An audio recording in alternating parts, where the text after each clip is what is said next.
Here's more on the Davis Celeste Rivas Hernandez case. Here we go. I'm your host. I'm Jen Coffindaffer. Really looking forward to this show tonight because there has been so much breaking news and news that is really important and relevant for the Celeste Rivas investigation. It's unbelievable. We are going to break it all down tonight. For those who don't know this story, basically there was a young girl. Her name was Celeste Rivas Hernandez, and I'll put up her initial missing poster. She was reported missing, even though she came into the picture at least one time at her home that we've all seen on video. But essentially, she was missing, but really not missing. She was with D4Vid, who's a famous, if you will, or somewhat famous artist, music artist, that actually doesn't have a bad voice, and he has millions and millions and millions of downloads, especially now. And she went missing, and again was sort of in a relationship with D4Vid, and ended up being found in the front trunk. We call it the front of a Tesla, after being parked very near his house and being towed off. Then once it was towed, a horrible smell emanated and police were called and Celeste was found. Initially, the whole case kind of blew up from a media standpoint initially because the media was just trying to figure out who she was. So there were actually a lot of clues very early on regarding her being dismembered, weighing only 70 pounds, and so on and so forth. But we've gotten a lot more very specific information very recently. Who I have here tonight to break it down, and I just love doing shows with these guys. They're great. Drunk Turkey, I just like to say that name. It just sounds cool. Drunk Turkey, who is Daniel. He is with us tonight, former law enforcement. Thank you, Daniel, for gracing us with your presence. And then, of course, we can't do a show about this without Philip Dubé, who was a former prosecutor in Los Angeles and a former federal public defender. Who better to know the local laws? And this would not be a federal case. This would be a local case. Who better to help us break down from the legal standpoint? Hi, guys. Good evening, folks. Good evening. How's it going? Well, I am so glad y'all are here. Actually, I'm going to make sure we put chat up because I already see some interesting chat going up. But really happy to have you all here because of this breaking news. Specifically, we're going to talk about all the new news. First of all, according to the most recent news, and this is from multiple sources through multiple outlets, TMZ broke it, ABC, CBS, a lot of stations have broken this news, but not only that he is a subject, which in my view was the biggest news, and that's fairly recent since the three of us were on talking, but we have very specific details about Celeste being decapitated, so head off, torso intact, legs and arms removed, and then those sliced up, so not just, one removal of those, multiple pieces, that she was frozen, and that in fact when she was found she was partially frozen. That's one we're really going to need to bite off. Again, she was left on 7/29 on the street. We have that information too. So July 29th, not found until September 8th. So that's a long time for her to remain frozen in Los Angeles, closed up in a plastic bag in a trunk. But again, there could be other conveyances for her. And a couple more items of new news.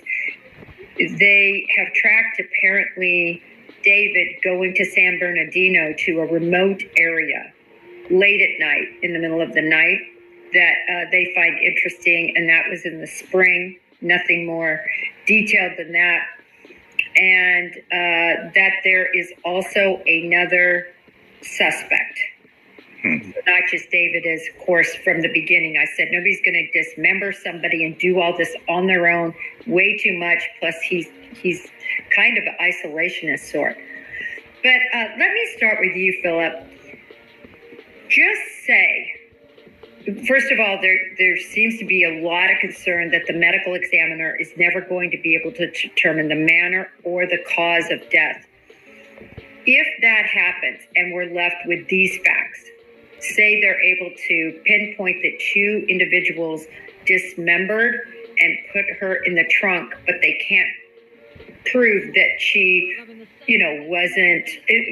was alive when they did that. So in other words, this wasn't a homicide per se. What kind of charges can they be looking at?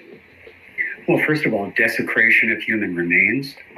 You can't just arbitrarily dispose of human remains in California without going through the coroner's office or without going through a hospital or the LA County morgue. You have to go through either a private institution or a government agency to make a record of it. If you don't, it's an actual crime.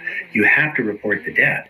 You can't just leave human remains in your car, on your property, and just pretend it doesn't exist. You can't just bury your head in the sand and assume it's just going to go away on its own, and that you have no legal duty to make sure that the remains are properly disposed of. It's an independent crime. The problem is it's not the crime of the century. It's pretty low grade, obviously, in comparison to an assault with a deadly weapon, to a kidnap, to a sex charge, and certainly to homicide. So it's not really the crime of the century, but it certainly could be enough to bring one or both of these suspects in. And you never know, they might set up a Perkins operation where they're pointing the finger at each other and talking, not knowing that everything's being recorded. Or they might be interrogated, get properly Mirandized, and end up coming clean, one or both. Or maybe one will come clean and point the finger at the other one. But in any event, it would be enough to hold them, and then a judge would decide at arraignment what, if any, bail to set, and if the matter should proceed to a preliminary hearing if it's a felony, or if it's a misdemeanor, frankly, they could be released to OR. Okay, wait a minute. A couple of things here. You talked about only one crime. Is that the top charge, if you will? There's no other charges, you think, just based on sort of the facts we know? Body found in trunk, dismembered, and that's all we've got. And then what would be the punishment? What's the highest sentence they could get for that under California law? Well, if it's all posthumous, meaning that everything happened after the fact, I think the most that they could be looking at is what's called a Penal Code 32, which is an accessory after the fact, meaning you're cleaning up the crime scene, you're getting rid of the body, you're getting rid of the instrumentality of death. And that is what we call a wobbler in the state of California, meaning it can be filed as a misdemeanor or a felony, or even if it is filed as a felony, a judge can reduce it to a misdemeanor. The bottom line is this: as a misdemeanor, it tops out at 1 year county jail. As a felony, maximum of 3 years county jail, of which you would only serve half. It's just sickening, but I wanted to know where we were at least legally, with the current kind of facts we know. Okay. Daniel, I want to talk to you about one of these new items, particularly one that I think everybody is kind of blowing up about, and this was the idea of her being frozen. Now, in my experience, if you're going to freeze a body for a long period of time, and to me, if you're freezing it beyond, I don't know, an hour, I don't know, to me, any amount of time you're freezing a body is a long amount of time, but we're talking now months. The information is the spring. So a very long time to July 29th when that car was parked. What really stands out to me is the fact that they said, at least in this reporting, that she was still partially frozen. What's going through your mind when you're hearing all of this? Well, one of the things that they also mentioned so here recently, myself and Dr. Vona were covering this case, and we're listening to another news team break some information. And one of the things that they broke was that The body had cuts on it that appeared that those cuts happened over time, not necessarily at the same time. And that's kind of when I got the idea that she was probably in a freezer for a very long time. There's probably signs of freezer burn that could show differences of when it was that these cuts were being made, and then sure enough that ends up happening. Now it sounds like she's probably in some sort of industrial freezer, or a freezer that is capable of very low temperature. And I think there's a video of a chest freezer in the background of one of his videos that was on social media, and it was one that had over 7 cubic feet of space. And it was a lot of people are kind of pointing at that being the possibility, but the fact that she was in a vehicle in Los Angeles during September and she was still thawing out tells us that she was probably in that freezer for a very long time. Now, Steve Fisher, an investigator who went into the rental property, he had talked about there being, I believe, farming equipment that was found or still left at the place that he said that he thought could have been used to further get rid of the body, destroy evidence and things of that nature. I wonder if, whatever that equipment was, the fact that she froze to the extent that she did prevented them from utilizing that equipment. If this doesn't control your glucose today, I will pay you $1 million live on my show. It may sound exaggerated, but once you understand what's behind type 2, you'll be out. Yeah, when I think of it, and there's a lot online now of this fancy, sub-zero freezer, refrigerator side by side. And I don't know. That is not where my mind went. My mind went to the other information we've seen of your normal big freezer, like has been used in other crimes too, often. And yeah, that's the kind that was the kind the chest freezer, the small one. Yeah, that's the kind that was found in a video in the background. It was brand new because it was still in a box. People are pointing it out. And it was in a box. September 2024 was when it was seen in the background of, I believe it was the house that he was staying in, not the place that he was renting.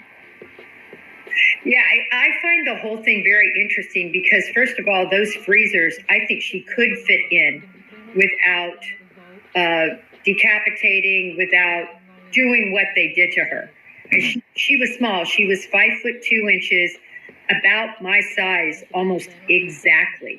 And you can fit somebody in a freezer, in a chest freezer. You can't fit them in that teeny little, Tesla trunk. But nevertheless, I just want to talk a little bit about why somebody would freeze somebody. And I see only 3 reasons. One is to slow down decomposition. The other, obviously, to conceal without the smell and odor.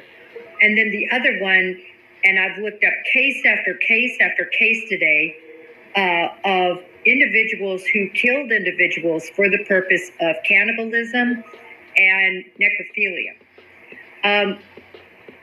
My mind went here when I was discussing this with a seasoned homicide detective friend of mine. We were just going back and forth.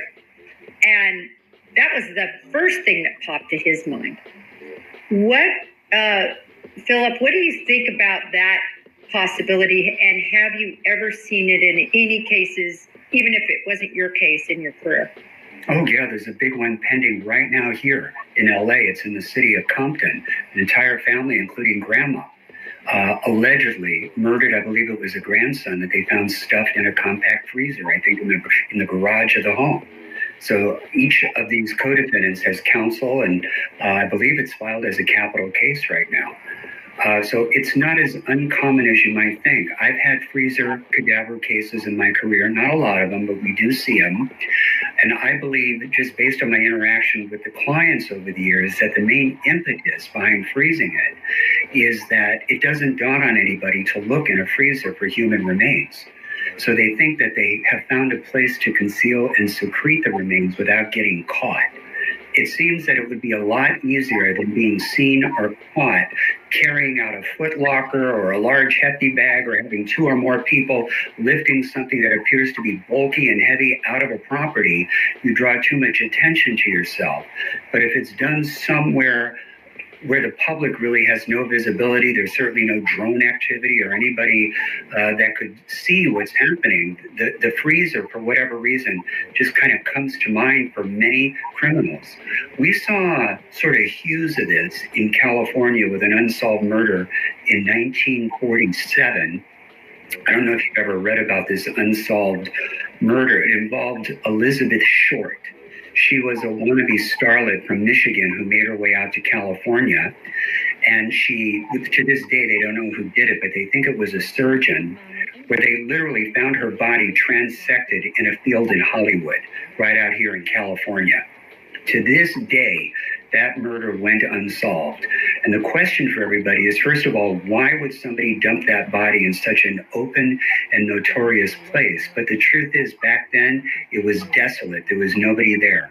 It was just this sort of untilled, undeveloped land where somebody just happened upon human remains. It was terrible. That was the Black Dahlia. I don't know if you ever heard about that unsolved murder. But nonetheless, so what you can kind of extrapolate from that is people in panic mode look for a place to conceal human remains. And they think that nobody would ever get caught if the remains are stuffed in a freezer. So I find that interesting because my mind went to a lot of different reasons. When I think, and I've always said this, whenever it's dismemberment, it's typically to hide the crime, try to, have the person it be more difficult for identification, take a longer amount of time, things like that, to hide the crime. Sometimes there are different body parts left in different places. Sometimes it's to just facilitate concealing it in a barrel or in a trunk or in a small place. But when you add to it the freezing standpoint, Daniel, do you agree with me how that just adds such a more sinister component? Oh, 100%. And then you kind of look at some of his artistic views and some of the things that he was doing around the time that is alleged that Celeste has lost her life. He's making these videos. One of them, I had it pulled up. It was one where he's in the trunk and these two people are taking him out. They're burying him in the middle of nowhere. And, you look at his artistic views, you look at how she was found. 100%. It seems like there's something sadistic to it, to a certain extent as well. The multiple cuttings and then the continual cutting, as I mentioned before, that's weird. I mean, the whole thing is weird, but you spoke about possible cannibalism. That's kind of where my mind went when I heard that there was like cutting over time, and it's on the limbs and multiple cuts and multiple pieces. And, again, his music and everything else kind of points to art or life imitating art. Yeah, this sets up perfectly this video I want to play really quick in his own words where he talks about this. And what really caught me, and I think I have this downloaded here, was his facial expression when he talks about all of this. Here we go. This was an interview of David. Is a means of coping. Yeah. Basically, yeah. But you saying expecting it, meaning like you get into a friendship expecting it to end in a devastating, tragic, sad way, so it can inspire art. But are you manifesting that in a certain degree? I don't know. I hope I'm not. I really hope I'm not, because it feels that way. Because I look back to old songs like "Life's a Dream" and all these songs I wrote in my closet or my sister's closet in 2022. When I'm looking at my life in the past 8 to 9 months, I'm like, whoa. Bro, these songs are soundtracking my life. So I hope I'm not involuntarily doing that, but it might be that way. If this doesn't control your glucose today, I will pay you $1 million. It was so eerie, obviously, when I heard out of his own mouth sort of him making the conflating both together. And then I want to read really quick just a little bit of this lyrics from Celeste, the one that actually, I played that recording on my Twitter. Have you guys seen or heard that Celeste song? I've heard excerpts. Not all. I also have heard just parts and pieces of it as well. You know, there was another clip of him circulating where there was supposedly Celeste's voice in one of the songs saying, "I love you." And in one of these clips after the fact, sometime around the spring of this year, he talks about how he's not with the person that says that anymore. Kind of weird. It's really eerie. But anyway, part of this verse is, "Darling, I would love to ease your mind, but you only open up when you get high. If I had money, I would buy us time just to get us by, just to stay high. Oh, Celeste, the girl with my name tattooed on her chest. Smell her on my clothes like cigarettes. I hear the voice each time I take a breath. I'm obsessed. Oh, Celeste, afraid you'll only love me when I'm dressed. But you look so damn gorgeous in that dress. Missing you so much makes me depressed, but I digress because I love you so much, baby." And I do want to preface this, that this was written before this crime happened. But this was the part that I thought was really strange. So what's it like to not need weed to get me high? I love it when you hold me and when you cry, just because, be my Valentine. I want to make Cupid suicidal. These are the kinds of thoughts that cross my mind. And I thought that was weird. Is Cupid suicidal, meaning her, making her suicidal? And ever since I read that, and it's been quite a while, I thought, did he try to talk her into anything? Philip or Daniel, did you ever see that? And did that text strike you as minimally eerie and macabre, and at worst a play out of what he wanted? So I've actually talked a little bit about this song with Dr. Vona, and one of the things that I've noticed when it comes to David's art, and we spoke about this, was that he kind of plays both parties in his music and in his videos. And I had wondered if the song was a back and forth. You know, it was him and then her, then him, then her. Like when he says, "I like it when you hold me when you cry," or something of that nature, kind of sounded more like coming from her perspective. But and if that's the case, you know, it basically, when we were breaking it down, it almost seemed like, yes, he was possibly manipulating her, but also abusive towards her as well. Obviously, I mean, with what happened, it seems like that's the case as well. Well, when I sing that song, it was beautiful. But go ahead, Philip. I mean, beautiful in a macabre way. Go ahead, Philip. I'm sorry to interrupt. No, that's fine. I have a different interpretation. I mean, when you look at it just textually, just on its face, what does it mean when you hope that Cupid commits suicide?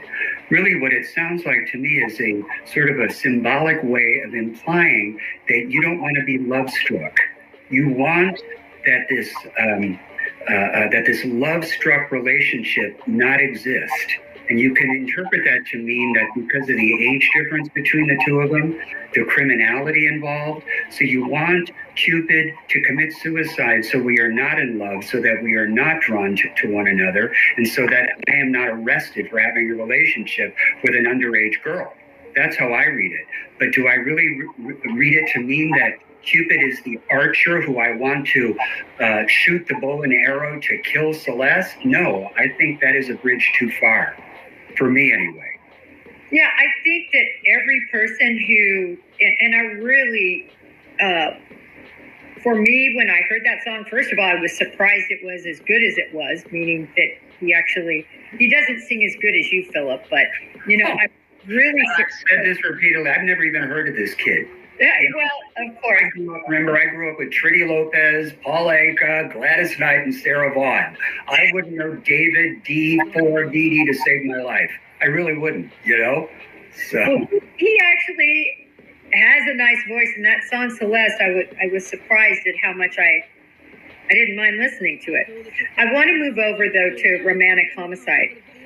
I'm scared. It feels like you don't care. Enlighten me, my dear. Why am I still here? I don't mean to be complacent with the decisions you made, but why? In the back of my mind, you died, and I didn't even cry, not even a single tear, and I'm sick of waiting patiently for someone that won't even arrive. Oh, in the back of my mind, I killed you, and I didn't even regret it. I can't believe I said it. But I don't. I hate you. What do you guys think? Daniel? It sounds like he had some pent up emotions throughout for a while. You know, I mean, obviously this was written before, the death of Celeste. And so he wasn't writing necessarily about that situation in that moment because it hadn't happened yet. But it kind of gives you an insight to his feelings, his thoughts, especially when it comes to romance and having a partner, and his feelings of jealousy, his feelings of unable to control and being obsessive, to a certain extent, and compulsive. So again, art imitating life. I think there's a lot of that in this. Philip? Well, this is exactly why our legislature added 352.2 to our evidence code, that mere poetic expressions should not be introduced at a criminal trial to prove guilt, because it is so prejudicial. There are so many innocent explanations for one's prose, poetry, spiritual writings, music lyrics, whatever, that to try to distill from that an intent to kill or some type of futuristic image of death that is forthcoming is just so wildly speculative. To put that in front of a jury in a murder trial, I think would be very prejudicial. And I think our lawmakers and certainly our courts have recognized that the probative aspect of it, in other words, what if anything it could prove, is substantially outweighed by the prejudicial effect. It's just way too prejudicial. Until I saw that interview of him with the that I just showed, where he talks about how he wrote and then it ends up playing out in his life in that interview. And that interview was done in April of 2025.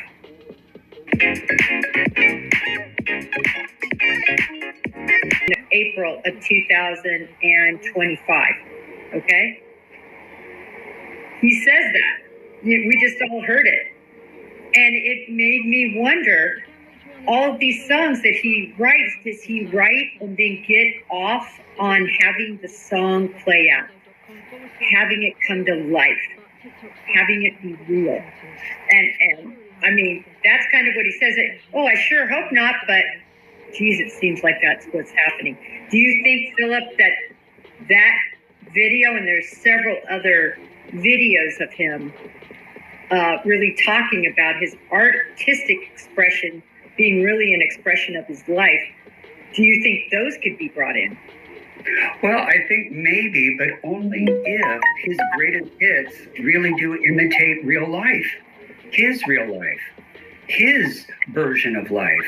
But if all it is just sort of dark, macabre, morose type music and thoughts and ramblings, then again, that is his style of music. That is his style of lyricism. But does that prove a homicide? I think it's a stretch. And I think that's why the legislature recognized that courts need to be reined in on this stuff so people aren't convicted based on poetry. And that's ultimately what I think it is.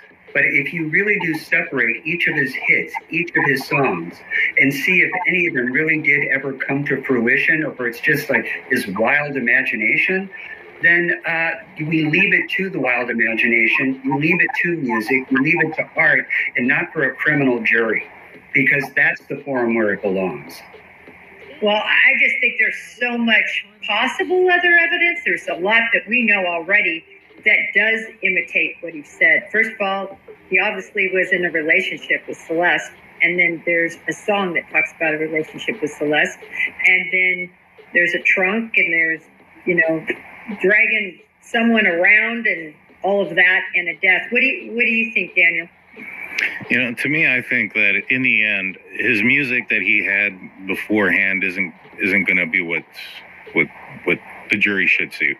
It's the evidence based on the merit itself on the crime that they can prove that he committed this crime without a reasonable doubt. And I think they have that. I mean, when you start looking at some of the things that they've said and they've put out there to this point, you know, I know they haven't gotten a warrant and an arrest, but they're talking. Daniel. Yeah. You said they haven't gotten a warrant. So sorry. Sorry. I know they haven't gotten any warrants or things of that nature, but what we do know is that they said that they were talking to a suspect, or that there's a suspect, the second one, and that they think that this suspect was involved before, during, and after, possibly the person that moved the Tesla. Now, some of those things that you're going to be able to figure out, you know, through, you know, cell service. I think that you mentioned social media tracking and things like that. The Tesla itself, you might be able to kind of get an idea of some aspect of a second person, but to have some of the things that have come out about this second person, sounds to me like that second person is talking. And, you know, I know that right now this whole situation, you know, the coroner's not going to be able to make a determination on what caused death, but that's not always needed. I mean, I've seen people get arrested and convicted without a body. And so I think what they were waiting on up to this point was to determine if there was something else that could be an explanation, such as a toxicology report, or something of that nature that could say that it wasn't a homicide, that it was something else. Now, I know David's going to have his lawyers and things of that nature, and they're going to try to pick those things apart. But to me, I think the merit of the case and the evidence itself should be what either makes him guilty or not necessarily the art that much earlier. Now, I mean, when he starts, you know, talking about certain things, you know, with like, you know, how the one girl in this one song is no longer in his life, how he's crying, you know, on a song called Afterlife in a live showing in Houston in the springtime.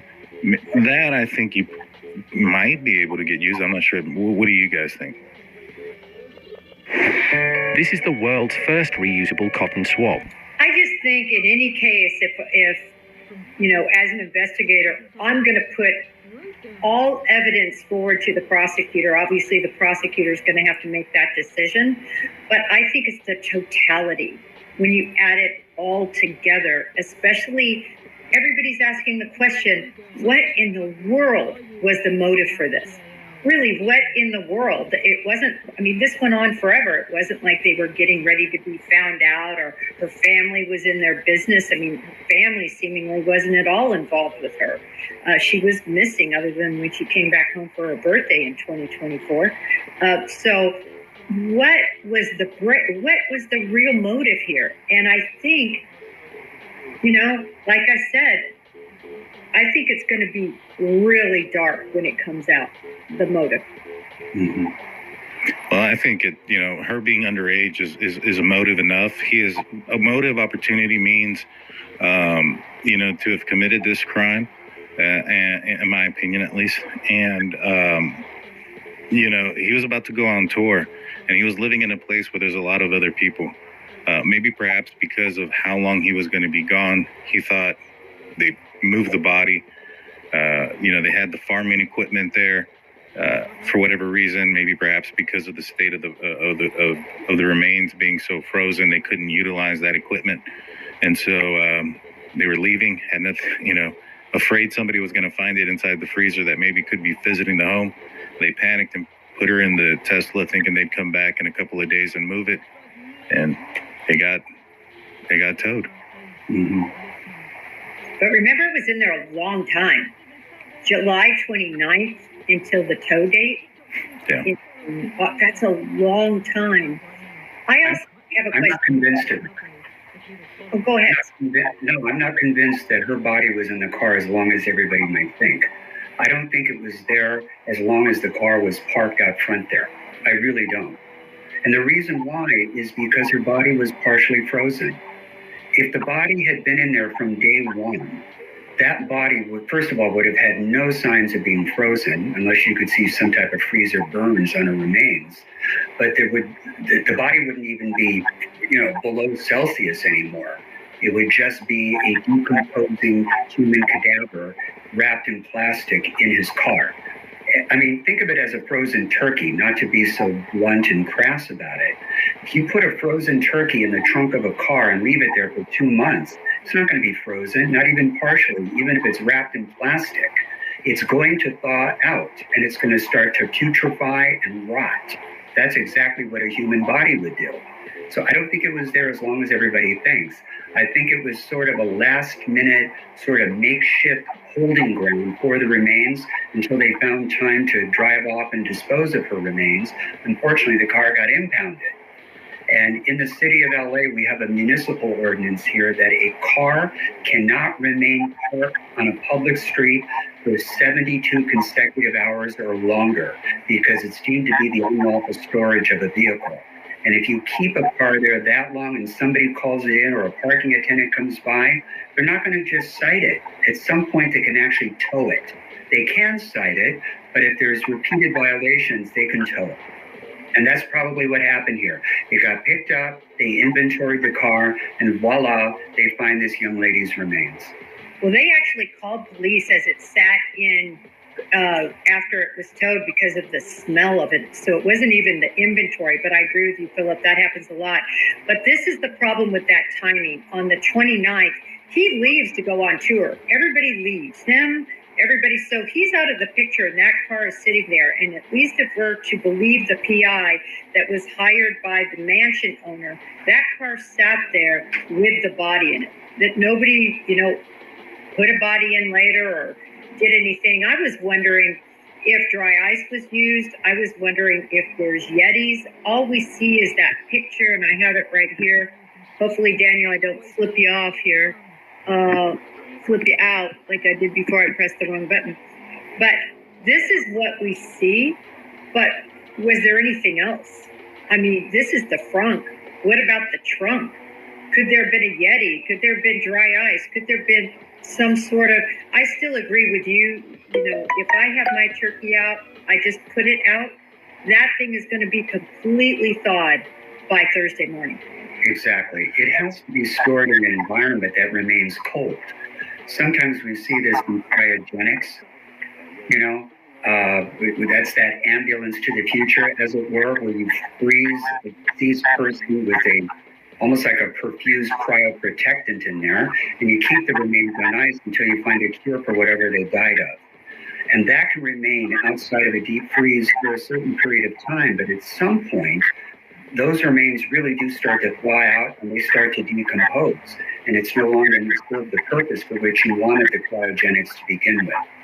So I don't know, unless and until there was some type of perfused chemical put in her remains, I don't think she was in that frunk very long. I don't.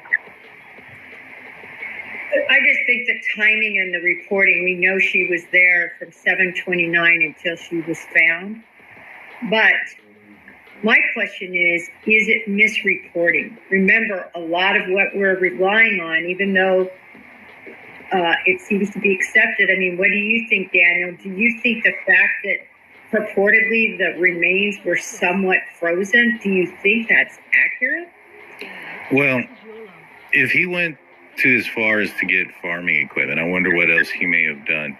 Now, Teslas don't come with a cooler, but there is an aftermarket thing that you can do to put a cooler in the front of a Tesla. I wonder if that's what he had done. I think that could be possible. And like I said, if there's dry ice, and then I wondered, but I hadn't seen this reported by the PI. The PI says body was in there, was driven there, and left alone until it was finally towed. And again, David was gone by then, so he couldn't have done it in between those dates. And his entourage, I posted, and I know you have too, Daniel, a lot of pictures, the day after of him partying and so on. gone on the road with his entourage and the bus picking them up and all of that. But my question is couldn't there have been perhaps somebody go back and dry ice this thing where it remains somewhat frozen? Or do you think they were literally relying on that little, was it a Christmas tree air freshener to stop the smell of a decaying body? What do you think, Daniel?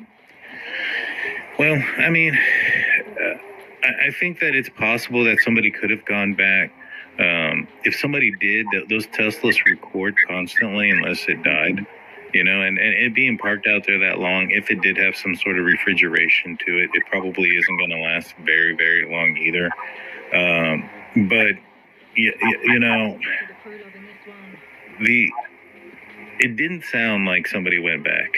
You know what I'm saying? It didn't sound like that was the case, that someone went back throughout the time. But it's possible. I mean, if the Tesla died, I wonder if the Tesla's batteries died and does it stop recording those things? I mean, I know that maybe perhaps it doesn't turn on, but do certain functions stay longer than others? Possibly. And if it died, being parked out there for such a long time, maybe perhaps somebody could have gone back without somebody being aware of it. Well, I know Phillips had a Tesla. I have a Tesla. And I can tell you, you can make inoperable everything but the GPS. You can turn off the cameras. You can take it out of Sentry mode. Mm-hmm. Make it so it's not recording everything, like when it opens, when it closes. You can do that with a flick of your finger on the dash computer. Mm-hmm. But what you can't control is the GPS. Mm-hmm. So they're going to have the GPS data. Is that your understanding too, Philip? Yes. Well, first of all, there's 3 camera systems. They have what's called the cabin camera, where it's actually recording everything in the interior of the vehicle. Okay. And it does, to some extent, record audio, not conversations, but commands. Like if you want to know, or tell it to make a call, or if you wanted to put the radio on or something like that, it may record that. Then certainly they have the Sentry mode where the vehicle is recording everything going on outside the car. So if you ever get a ding on your door, you can see who caused it. Or if somebody keys the car, you can see who did it. It's all recorded. Now, if the battery is uncharged, I do believe that the Sentry mode is still operating by a satellite. And I think that is one of the features of the Tesla technology. And then the third, obviously, is the dash cam, which is recording everything in real time as the car is driving around. That I'm not so sure is still activated if the battery is dead. And frankly, you wouldn't need it to operate because the car is parked. But I think here, we're going to know more about how Celeste remains got in that car when the Sentry mode data is revealed in court, assuming it gets that far. But I do believe at some point there are going to be court proceedings with Sentry mode data and footage being played to the court. And I think that's only if the Sentry mode was not disabled, which you can do. And a lot of people don't know there's 2 batteries in a Tesla. There's the battery that's underneath that runs the whole vehicle, and there's a secondary battery. And the reason I know about the secondary battery is the secondary battery that controls a lot of things we're talking about, whether you can get in your car, whether you can get out of it, all of that. That is a separate battery because ours died. It's like a backup generator, kind of? No. No? It actually controls completely different. It doesn't control the engine or that operation. It controls all the little things we're talking about right now. And ours went dead. We had to have it towed. It was a complete nightmare. We had to get a new one. We had to buy a new one. We had to have Tesla come out and do that. And we were locked out of the car. Actually, what happened was my husband was locked in the car. The car would not work. Sorry. Wow. That's what my concern is. I think everybody thinks because this is such a advanced and sophisticated machine, which it really is, but there's a lot of components. And if that little battery was dead or made inoperable by anybody, or if certain functions were disabled, I'm not sure everything they're going to get. And in fact, I think if they had everything we thought they would have, we would probably have an arrest by now. Oh, yeah, I think you're correct. But I truly believe that given the amount of time that's gone by, it may have taken forever to get the records from Tesla, to get the data. I have a feeling that this data was so deeply embedded somewhere in a purged file somewhere that it took all the king's men and all the king's horses to try to put it back together again, if you will, So it's not an easy task, and it's certainly not something that you can do overnight. Daniel, are you familiar with the Suzanne Morphew case at all? Or Philip? Either of you? Oh, yeah. Slightly. Out of Colorado, wasn't it? Yeah, it's out of Colorado. The only reason I bring it up, this was a woman. She was shot with a tranquilizer gun by her husband, allegedly. That's the charges. He was originally charged, and then there were issues with the prosecutor. Then there was never a body found initially. Years later, after they dismissed the case because of prosecutorial misconduct, they found the body. Mm-hmm. Then guess how long it took for them to charge him again, even though they had oodles of information before that, certainly beyond probable cause, and I would submit reasonable doubt before the body. 21 months. Yeah, it took forever. Yeah. To finish full talks of the bones where they found the tranquilizer called BAM and everything. So, I mean, Philip, I want you to talk about this a little bit. The infancy of where we're at in a complicated investigation where you have 70 pounds left of a body that's also been frozen.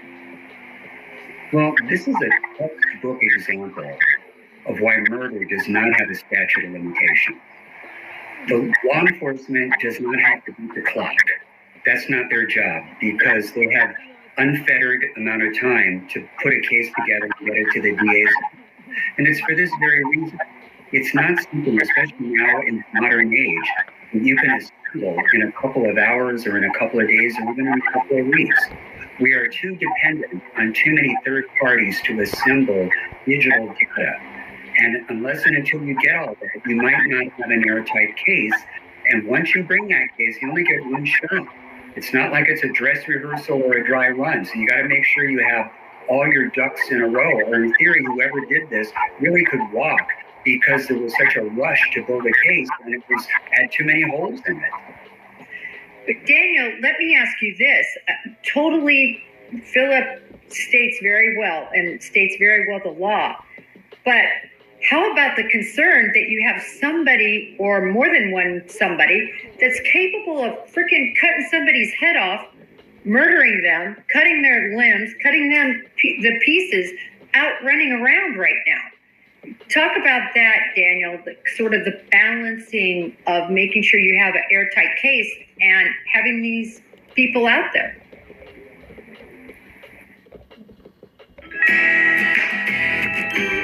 When you've got a... Daniel? Did I lose you? I accidentally muted. Yeah, no, it's 100% concerning. I mean, there's a safety concern to the public. I understand that you're going to want to have an air solid case and things like that. I think that there are certain aspects of this investigation that are somewhat, that you can bring charges against. Maybe not necessarily the murder aspect, but harboring a runaway, enticing a child, some of those type of things that had to deal with the relationship between Celeste and David, to get him at the very least off the streets and an awareness that this is possibly a dangerous person. Last thing, is somebody else ends up getting hurt throughout this ordeal. Now, I assume, based on, his wealth and the lawyers that he's got at his disposal and things of that nature, that the prosecution and law enforcement there are going to make sure that their T's are crossed and their I's are dotted, so that, that's, in my opinion, I think that's probably the holdup. But yeah, 100%. I think the public should be concerned that there's somebody out there that is capable of committing something like that. And let me ask Philip, to pony back off of what Daniel just said, Is the problem with charging just a harboring or contributing to the delinquency of a minor or one of these smaller charges?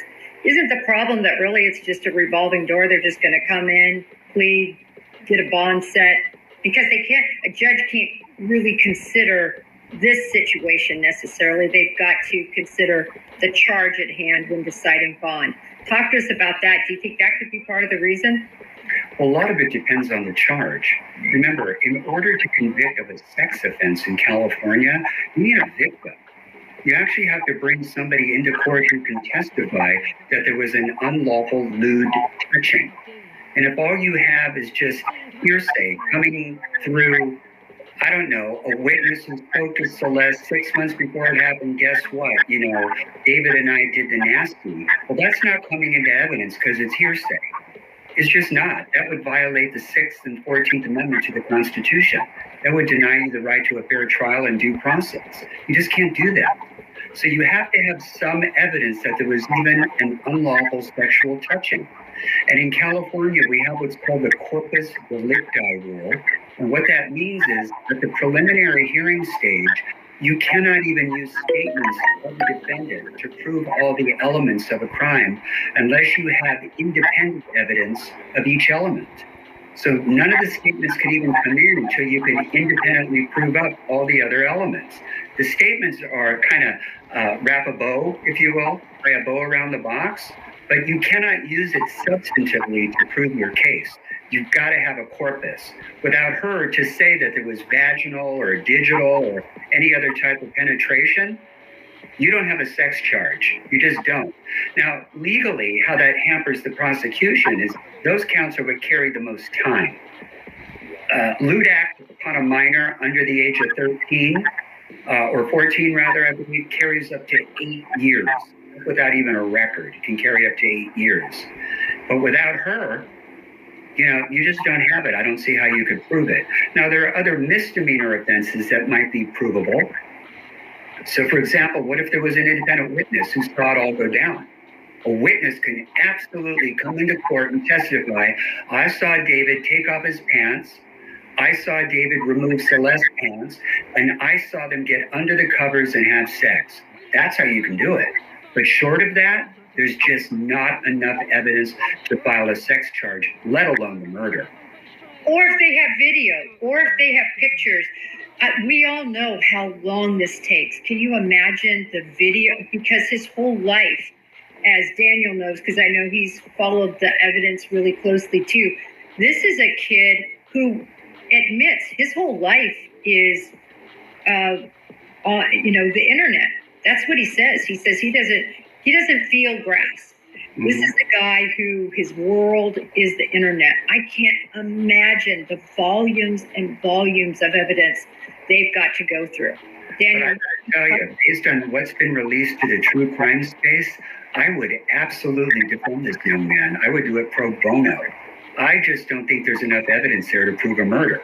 Now, obviously, the police probably have more than what's been revealed because he has been declared a suspect, okay?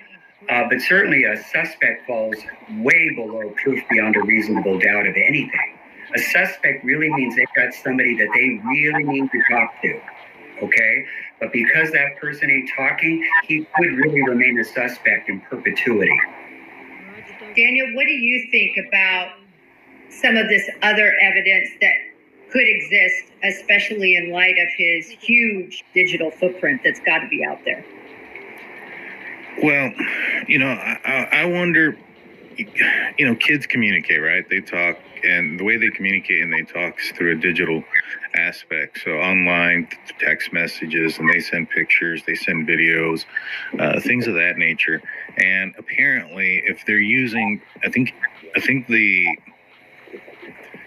allegation is that on some of these songs, there's recordings of Celeste, and they've used her voice from these recordings, whether they're voicemails or whatever the case may be, that have been saved somewhere, and they've used them in this music. So I'm hoping that law enforcement is going to be able to go through some of those things and find some other things that could point towards more. When it comes to the relationship aspect, I know that you mentioned the hearsay part, but if Celeste told, like if her best friend comes forward and says, hey, I have these messages from Celeste, it's a voice message, it's a video message of her saying that she and David had an interaction, is that still considered hearsay? I know, like, for instance, in the Karen Reed case, they utilized Trooper Proctor's text messages, and they didn't bring up him. They utilized people he text messaged, and they were able to introduce those messages through the people who received those messages, not Proctor, who was the person who was making those comments. Is that still not possible to bring in? Well, we have what's called exceptions to the hearsay rule. And we also have what's called hearsay offered for a non-hearsay purpose. And all that really means is that either it falls within an exception to the rule against hearsay, or you're not offering these statements to prove what they say. You're offering them to prove something else. So a court can let those into evidence, but give the jury a limiting instruction that they're instructed to receive those non-hearsay purpose statements for a non-hearsay purpose. And they're so instructed that when they deliberate on it, that they only utilize those statements for that limited purpose. But the truth be told, you're asking jurors to parse words. Once they've heard it, it's like you cannot unring that bell. And it can be quite prejudicial for hearsay to come in for a non-hearsay purpose and use this tortured legal logic to allow it in. But in theory, you are correct. They could come into evidence if the prosecution can come up with a real sort of astute reason why it should come in, and a judge will allow it. There's great deference to discretionary rulings by trial judges in our law. Good to know. As a last catch-all question I want to ask both of you. First of all, is there anything else I'll ask this one of Daniel. Is there anything I'm missing of sort of the new revelations that we ticked off? I think I ticked off about 8 of them. Is there anything I'm missing, or any component that you found out in your investigation? For instance, the picture of the deep freeze chest freezer that was in the background on a video that was new. Is there anything else you want to enlighten our audience and Philip and I about that you found? So the only thing is that law enforcement, according to TMZ, don't believe that Celeste was ever buried out there in Santa Barbara, in the middle of nowhere. They believe that that's where the dismemberment happened. Now, I'm assuming and I'm hoping that with the GPS locations and things of that nature, that location will be found.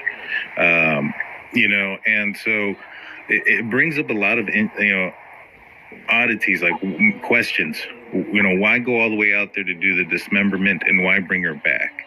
And put her in a freezer. Why not bury her while you're out there, and all these other things?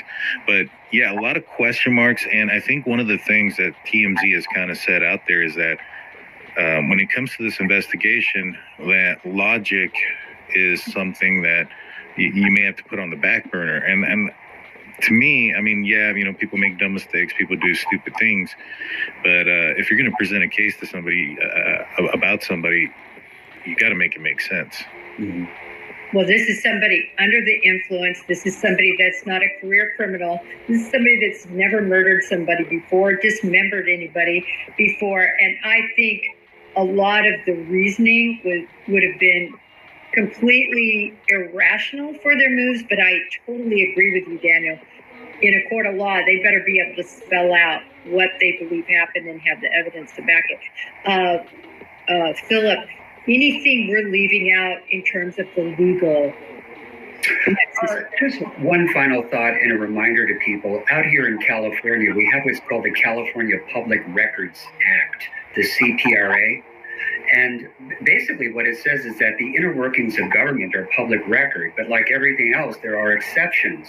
And one of them is law enforcement investigations that are still ongoing.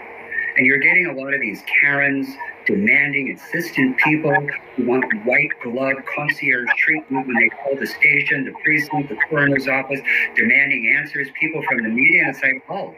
We don't have a legal obligation to give it to you right now. We just don't. They're not going to alert the media with details that if they go public, it could cause the suspect to go on the run, or certainly could cause the suspect not to cooperate in the future. So they're not going to reveal anything right now until it's time to make an arrest or until a true bill of indictment is handed down by a grand jury. Great. I love having you both on. I don't know if there's any other show with the common sense that you display, Daniel, and the legal knowledge that you display, Philip. So thank you so much for being here tonight. And I hope we continue to do this with big, news on the Celeste case. I'd love to keep doing this case with you two. Yes, ma'am. I'm down. I'm down. All right, you two. Have a great evening. And next time. All right. Be well, everybody. Take care. See y'all later.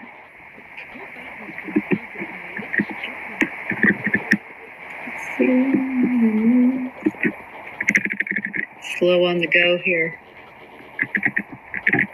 You're still looking good up there, Philip. Bye.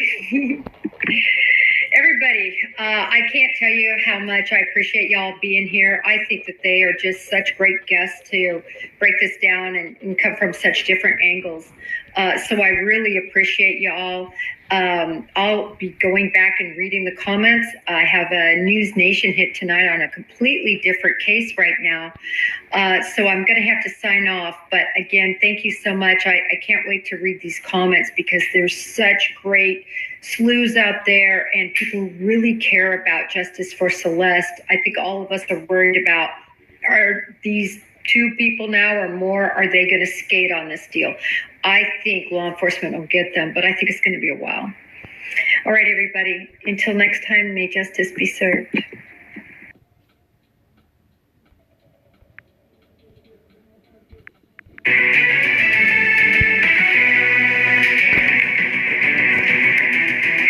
Welcome to Banfield. It's Monday, and I have a ton of breaking news for you about the Melody Buzzard case.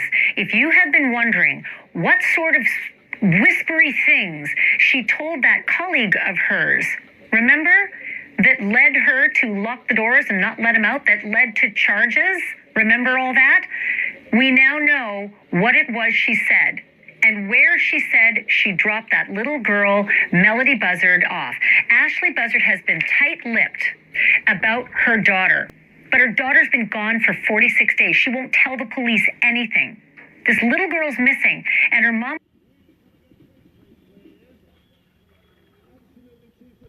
made with them and how the plan kept changing about the drop-off of Melody.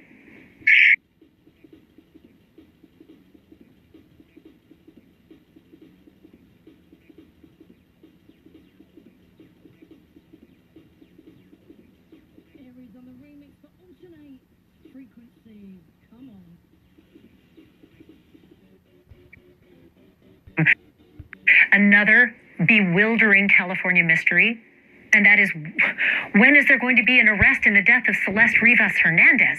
Especially now that news has broken the teen runaway might have been dismembered before being stuffed into the Tesla trunk, but also that she might have been frozen. We've got news on that news. So what does all of it mean for her famous singer boyfriend, David? Turns out a lot. We'll explain why.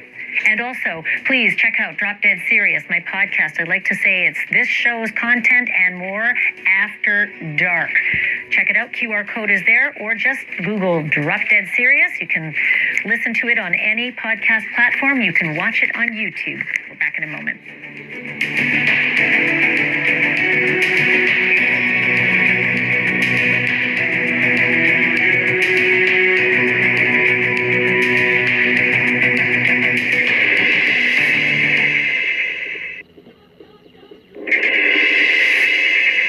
Weekend there was bombshell reporting that Celeste Rivas Hernandez's body had likely been frozen.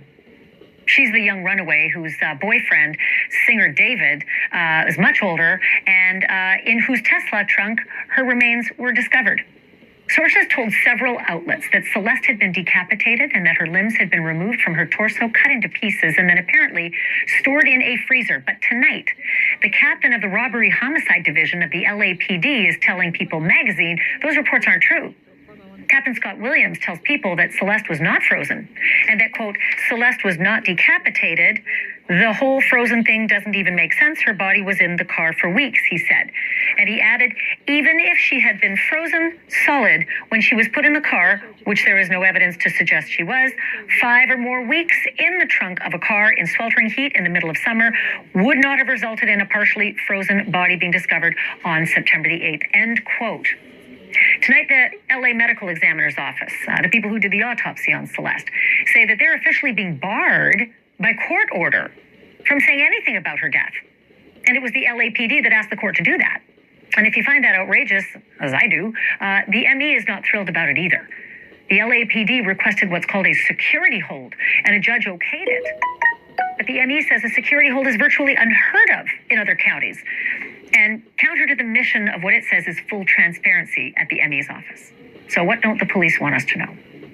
All I can tell you is that the gag order coincides with the explosive reporting about the whole frozen stuff. Last week we told you that David is now officially considered a suspect. TMZ reporting that the police have their eyes, though, on a second suspect as well, who may have, quote, been involved before, during, and after Celeste's death, end quote. The outlet says police are focusing on a quick trip in the middle of the night to a remote location in Santa Barbara County that was done back in spring. TMZ says police are focusing on that location as possibly being where Celeste was killed. Remember, Celeste was discovered September 8th, and only then because of a terrible smell coming from the trunk of that Tesla parked just around the block from David's mansion. Joining me now is Michelle Dupree, a retired forensic pathologist, former medical examiner, and friend of the show. Dr. Dupree, thanks for being on. I had so many questions when I heard this report. First and foremost, you're not going to get partially frozen body parts at the ME's office if there was a stench coming from the trunk. That would have been a long thawed, long decomposing body.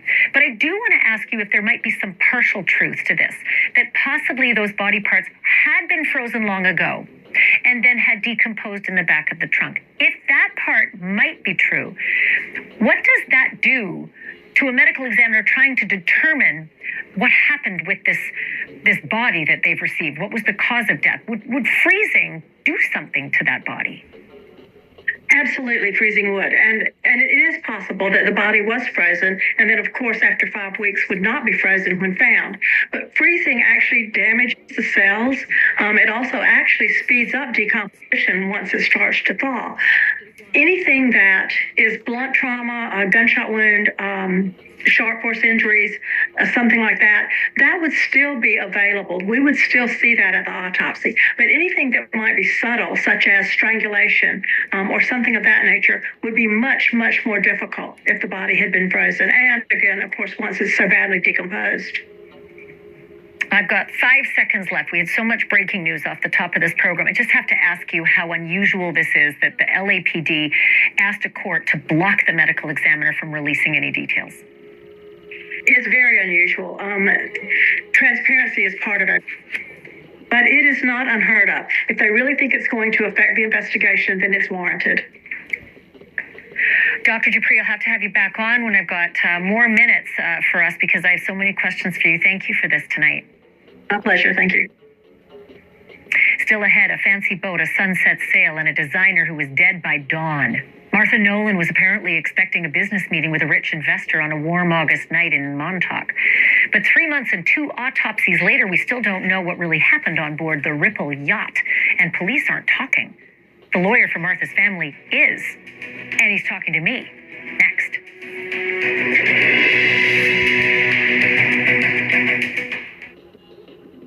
Switch up your look in just 1 minute. Just a quick comb through. If you were with us on Friday, you know the mysterious death of a swimwear designer named Martha Nolan only seems to get more bizarre when each new fact comes out. Ms. Nolan died on a 50-foot cabin cruiser owned by a wealthy investor. And almost 4 months later, almost nothing is known for sure. Arthur Idella is the attorney representing Martha Nolan's family, and he's kind enough to join me.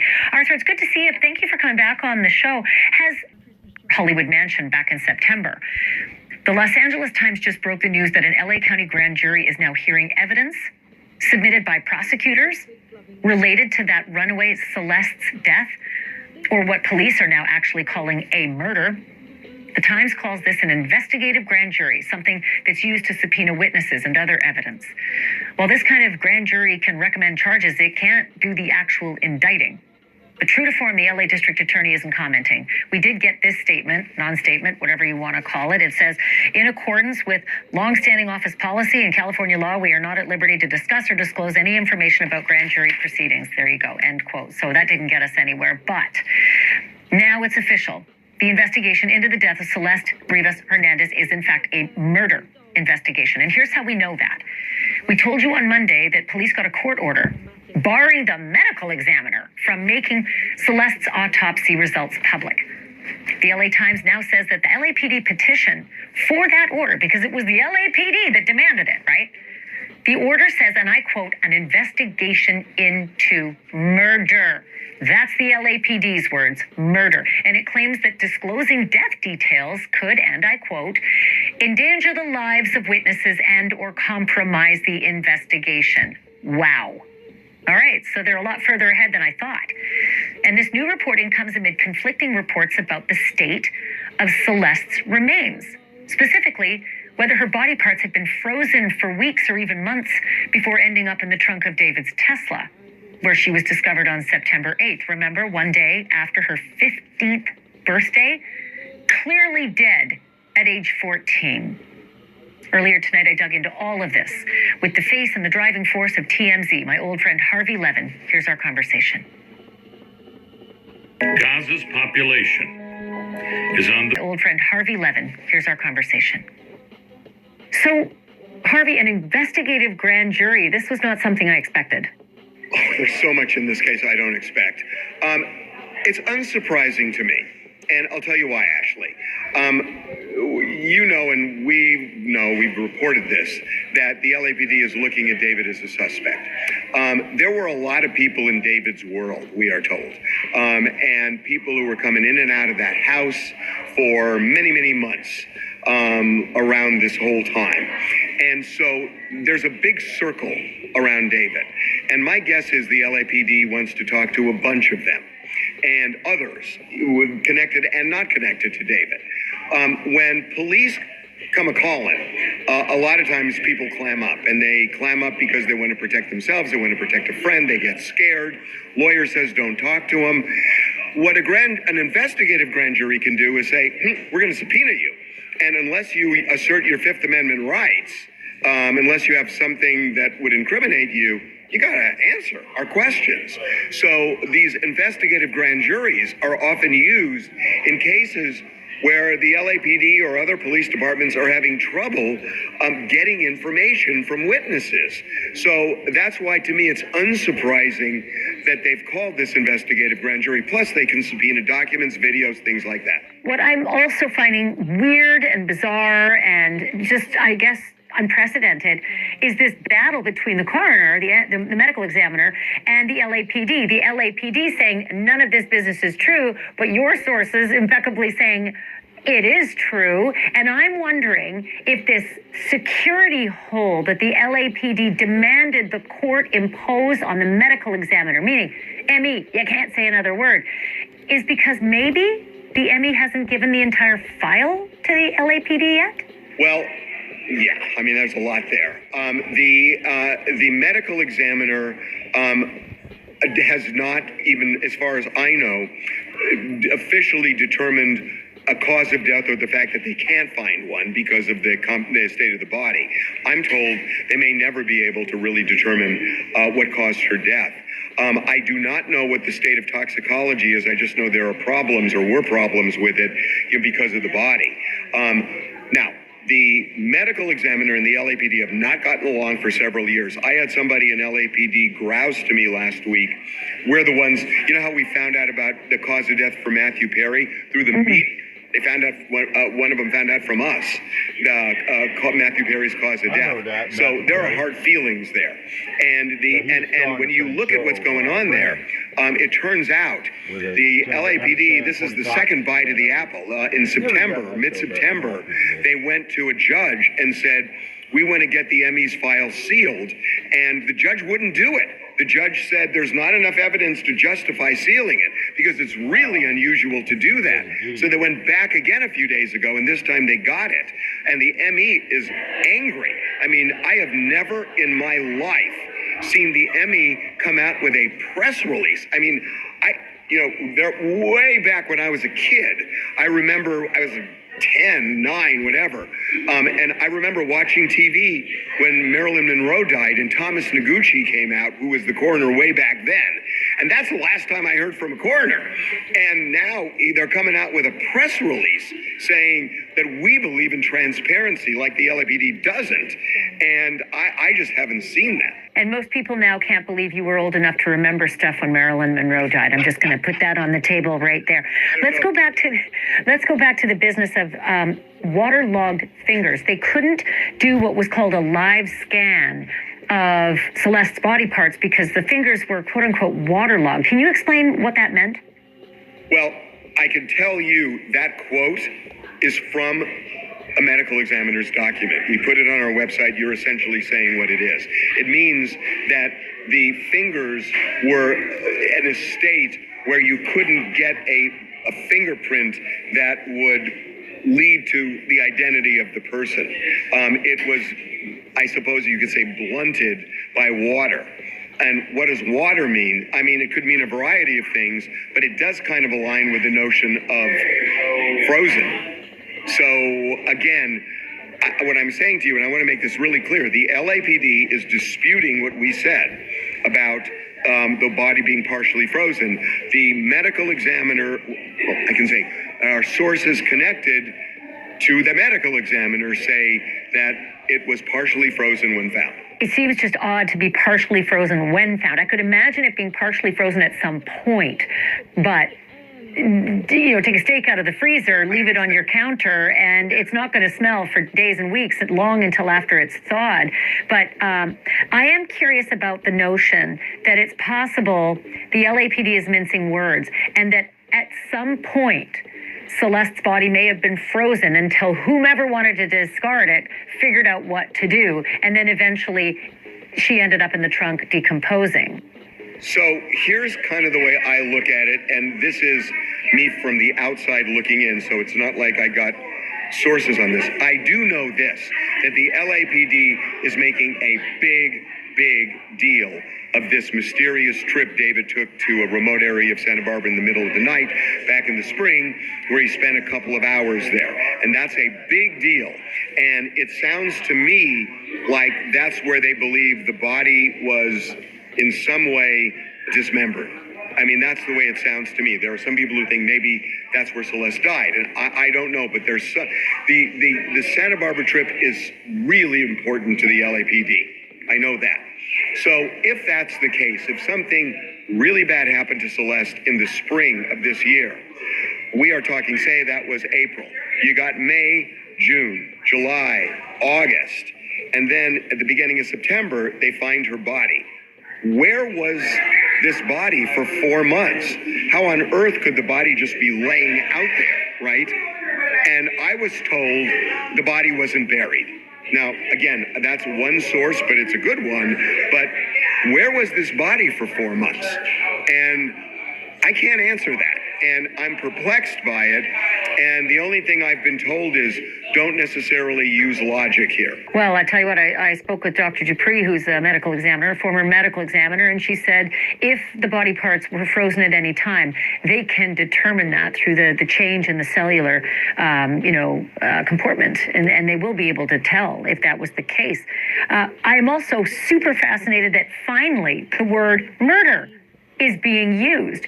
And it's being used in the court petition, as I understand it, that one of the detectives, Detective Joshua Briers, I think he's with the robbery homicide unit, put in this petition to the court, first of all, acknowledging that there's a grand jury, so there's that, and second of all, saying that this is, quote, an investigation into murder. This is according to the LA Times. Is this the first time you've heard the words murder officially being used? No, because again, we've been told, what to me, it's been characterized as a homicide for weeks now, internally, and that David is a suspect. So it's not hard to connect those dots. I don't know. I think murder is a long way from homicide. That can be an accident. That can be all sorts of things. But murder is intentional. That one surprised me. When you look at it, I mean, I hear what you're saying. The cops, if this were, say, manslaughter, then the cops would know what happened, and there would be some resolution. There's foul play here. I mean, Ashley, the body was cut up. I mean, it was clear. The LAPD has always believed this was foul play. Yeah. Why do you suppose they're saying that to reveal, that divulging any of the medical information, again, medical information, would reveal or tend to reveal the ongoing investigation and the integrity of the investigation, as well as the identity and or informants who are cooperating with law enforcement? It could endanger the lives of witnesses and or compromise the investigation. This is about the medical information. Yeah, I mean, I don't see how the medical examiner is going to release informant information. That seems to be in the province of the LAPD. So I don't quite understand that. I will say that your view seems to be shared by the medical examiner himself, because according to the medical examiner, there should be transparency here, and this should be released. What I don't know is, was the medical examiner a part of the case when the LAPD petitioned to have it sealed, or was it just kind of, one day they get an order saying, by the way, the judge just ordered it. I don't know if they were part of this, but it's really interesting to me that the LAPD failed at this once and then had to go back a second time. So the medical examiner must have clearly known the LAPD was trying to do it, and they seemed to oppose it because the LAPD had to go back a second time. Well, listen, I think it sends us into the holiday with a lot more questions than answers and far more mystery. I'm just going to wish you a happy Thanksgiving and all the folks behind you, your TMZ family as well. Thank you, Harvey. So appreciate this. And right back at you, Ashley. If this doesn't control your glucose today, I will pay you $1 million. And still to come, murders are hard enough to solve when the scene is preserved, the evidence painstakingly collected, and witnesses readily available. But what if none of that is possible? Anna Kepner was murdered on a cruise ship, possibly murdered. But that ship was cleaned, prepped, and set sail with thousands of new passengers in a matter of hours. So is it easier to get away with murder on the high seas? You're about to hear the answer and how it affects Anna's investigation. Plus, if you're looking for something to binge over Thanksgiving, check out my true crime podcast, Drop Dead Serious. There are hundreds of murder mysteries on there. Just pop in the AirPods and drown out all the arguing. You can find it on YouTube or any of the podcast platforms. Drop Dead Serious. Back after this.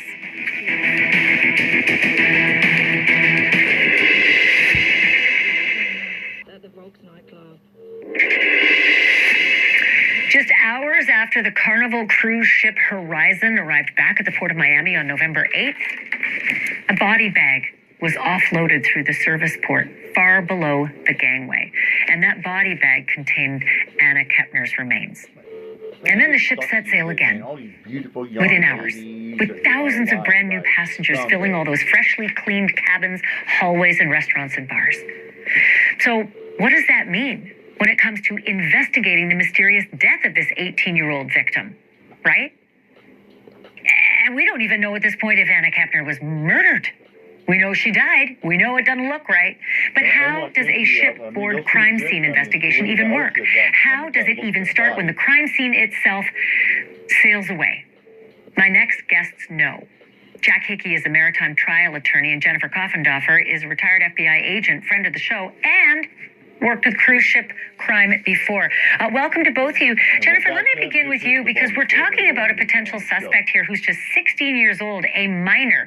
And I'm not exactly sure how it works with the FBI, with international law, and, with federal crime. How are they going to treat this kid? Well, essentially, there's doctrine. It's the Juvenile Delinquency Act, and that delineates what happens when the FBI is investigating a juvenile, how that's going to be adjudicated. Essentially, there's two ways, Ashley.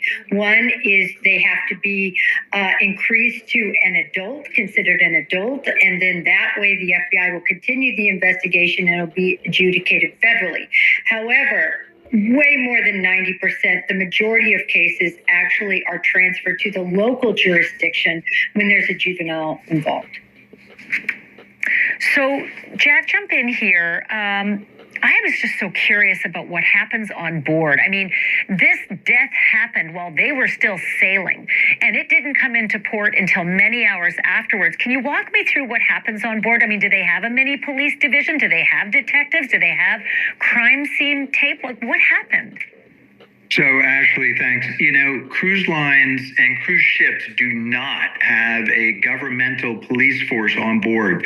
There are no neutral investigating people who can come to the scene.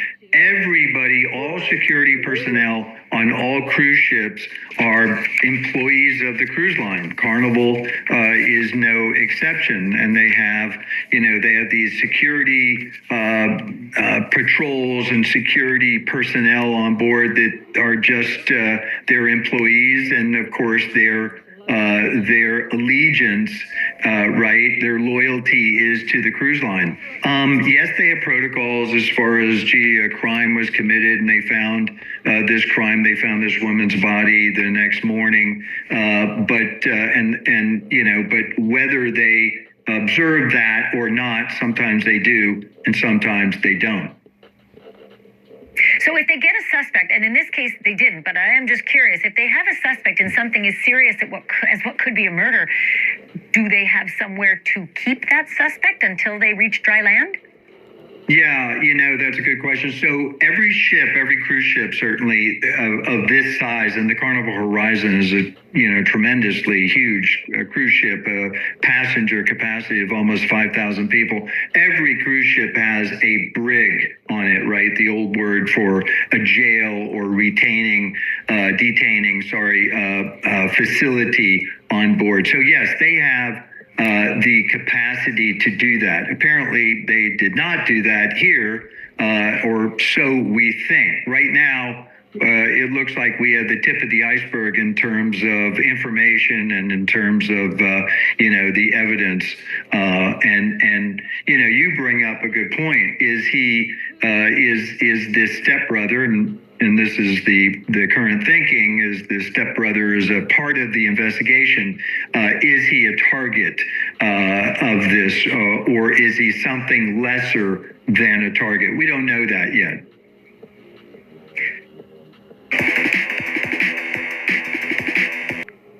So, I think the critical question here would be, Jennifer, since you have worked in concert with cruise ships and cruise liners in your work as an FBI agent, do they play in the sandbox well? I mean, when that cruise ship came into port, they flipped that thing so fast and out it goes, clean as a whistle. Right. Would the FBI even have enough time? Would the cruise ship even invite you on board and give you enough time to put up the tape, collect any evidence you can? Like, how does that work?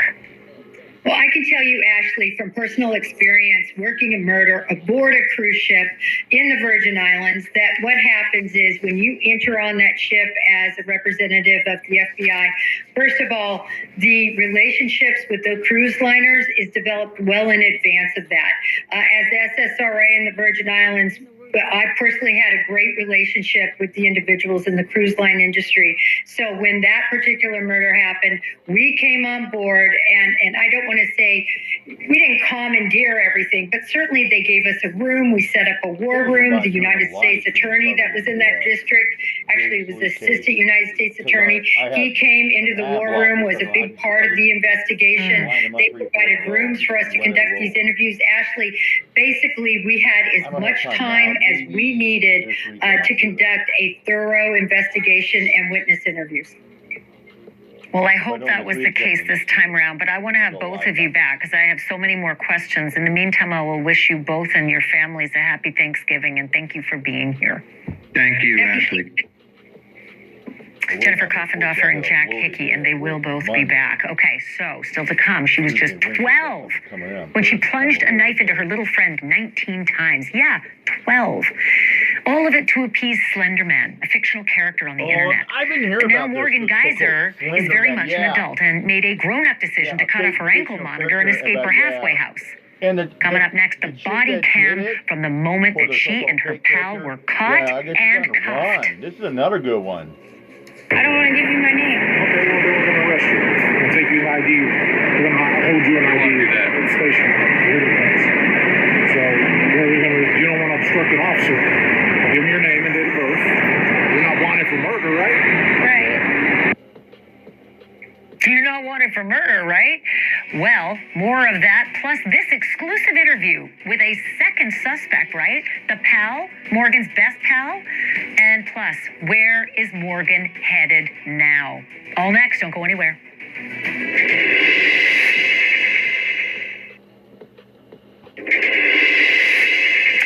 11 years ago, Morgan Geyser, a little friend of hers, decided to stab a 12-year-old friend 19 times.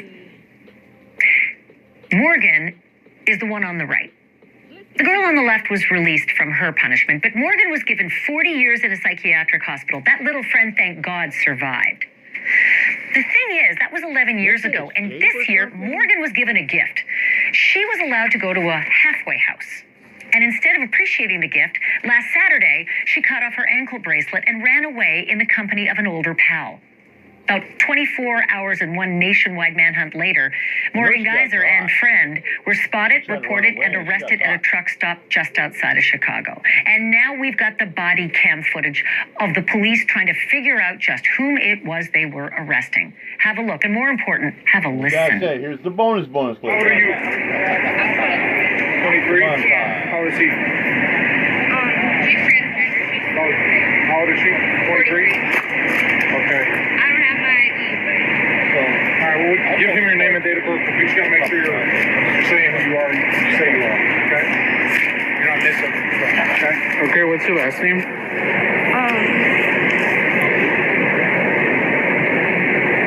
don't know why I have to do this. Because I don't believe you're 23, that's why. Okay? We got called here for a call, so to be honest, I want to make sure that you're not missing. As long as you're not missing, you can go on your way. Are you missing from somewhere? Give me your name and date of birth and you can be on your way. Okay, I'm 19. Huh? I'm 19. 19? Yeah. It's fine, you're still an adult. So, yeah, so what's your last name?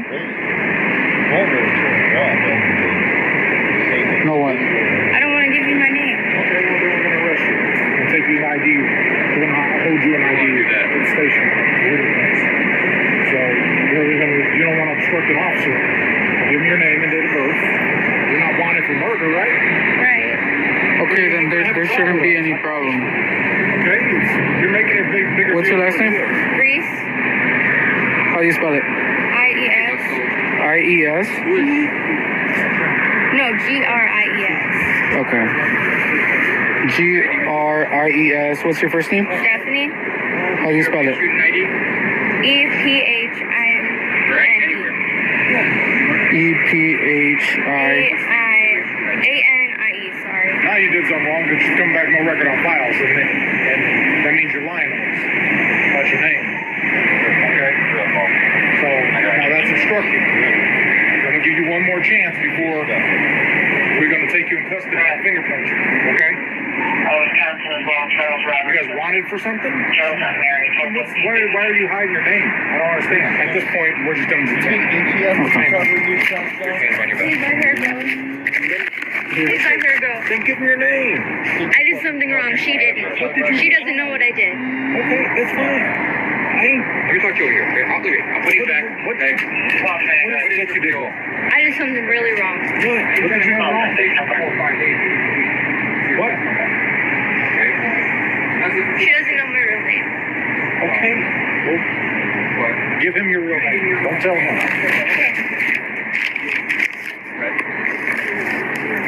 What's your last name?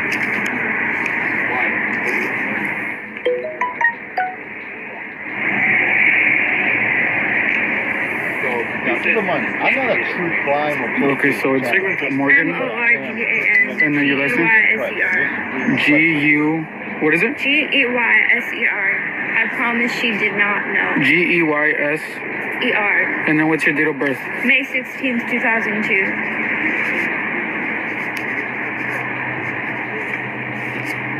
Okay. So So Morgan is your first name, right? Yes. Geyser. No. Let me say goodbye, please. Okay, we will. I will never see her again. Yeah, you will.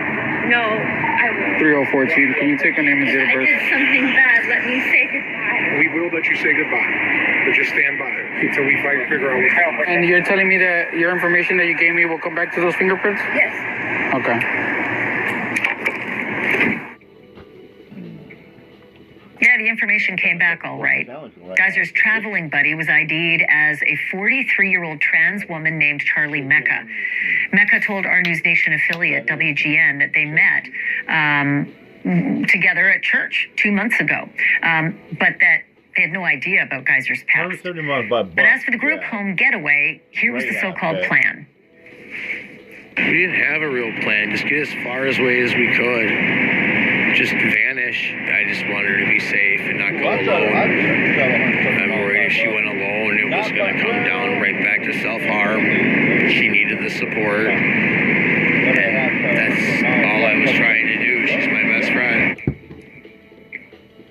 Charlie Mecca was charged with trespassing and obstructing identification and released. Morgan Geyser, who's now 23, did not fight extradition back to Wisconsin, where the process of revoking her conditional release to that halfway house, yeah, that's underway. Until then, she is a guest of the Waukesha County Sheriff. There's no word yet on whether she, too, is going to face charges in relation to the escape, but I will keep you posted on that. Coming up next, we're just hours away from Thanksgiving Day and one meal away from your Thanksgiving table. Not everybody feels the same way about that. Some people can't wait, but others are dreading the politics ahead. Have no fear, though. I have your back. Just ahead, grab a pen and paper, because I've got a checklist of true crime topics that are sure to keep the potatoes from becoming projectiles. Much better. Dinner table conversation next.